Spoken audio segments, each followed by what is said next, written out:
நம்ம பார்க்கலாம். அவரோட மனித நேயத்துக்கு. ஏன்னா எப்போ ஆஃபீஸ் போனாலும் நடிகை சங்கமாக இருக்கட்டும், யார் போனாலும் சரி, முன்ன பின்ன தெரியாதவங்களுக்கு கூட உதவி பண்ணுறவர். அந்த கருத்தை வச்சு அக்கா நான் வந்திருக்கேன். 50வது படம் சூப்பர் ஹிட்டு, ஆள் இந்தியாவையும் கலக்கினார். 51வது படம் ஒரு வட்டம் நம்ம பார்க்கலாம். ஆறுமுககுமார். ஏன்னா புது டைரக்டருங்களுக்கு நம்ம வாய்ப்பு கொடுக்குறப்ப படம் எந்த சொத்தையும் கிடையாது. ஓகே, ஒரு வட்டம் நம்ம பார்க்கலாம். இங்கேருந்து கொள்ளையடிக்கிறது அங்கே போய் கொள்ளையடிச்சு ஒரு காதலியை காப்பாற்றுறாரு. அதுக்குண்டான கதை தான். ஒரு வட்டம் நம்ம பார்க்கலாம். அண்ணனுக்காக அண்ணனோட அந்த இமோஷனலாக வரல சுகந்தி அக்கா மாதிரி அந்த இமோஷனல் அன்பு எமோஷனலுக்காக நம்ம பார்க்கலாம். எந்த தவறும் இல்லை. ஓகே, நல்லா ஓவராலாக பண்ணியிருக்காங்க.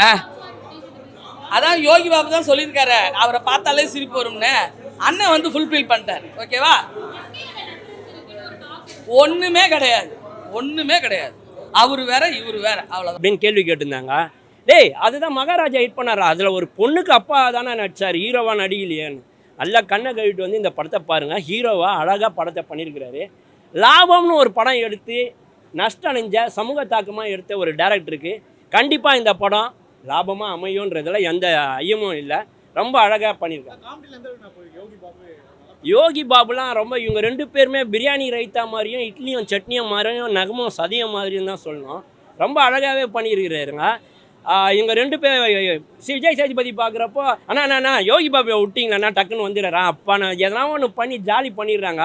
அதனால் லாகே இல்லை. இவங்க 2 பேரை வச்சுக்கின்னு நான் தில்லு முள்ளு படம் வந்ததில்ல, அந்த மாதிரி எதனா ஒரு காமெடி போர்ஷன் இப்போலாம் வரதில்லை. அழகாக பண்ணுறாங்க. இவங்க 2 பேருமே ரொம்ப ஜாலியாக தான் போச்சு. படம் ரொம்ப நல்லா இருந்தது. செகண்ட் ஹாஃப் எக்ஸ்பெஷலி பாராட்ட வேண்டிய படம். ஆனால் இது வந்து தமிழ்நாட்டு படமானு கேட்டால் இல்லை, மலேசியன் படம் மாதிரி தான் முக்கால்வாசி இருந்தது. இருந்தாலும் தமிழில் பேசுகிறதுனால ரசிக்க முடியாது.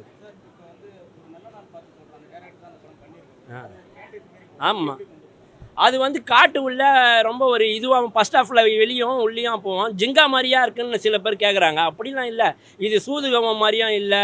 அதுக்கப்புறம் என்ன சொல்கிறது, அந்த வைராஜா அந்த மாதிரி படமும் இல்லை, சதுரங்க வேட்டை அந்த மாதிரி எதனா ஒரு ராபரி தான் படத்தோட மெயின்.